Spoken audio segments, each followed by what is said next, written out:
Hi mga guys! Magandang buhay! For today's video guys, gagawa po tayo ng chicken matchbox. Dito kasi yung ating alaga kasi kaya everyday ako nagluluto ngayon ng lunch nila. Kaya gawa ko ng chicken matchbox. Yan, gigisa lang natin yung naka-prepare na po yung kanina. Yung mga ilulutuin ko, gigisa ko lang po yung bawang sibuyas. Tapos, yan, lagay ko po yung manok. Yan lang po guys.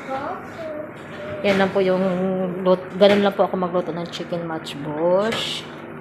Yan, igigisa lang siya. Tapos, isasangkot siya. Ganyan lang.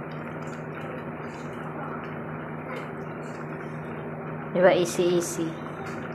Easy lang yan, diba? Yan. Pag ganyan na siya, pwede mo na siya lagyan ng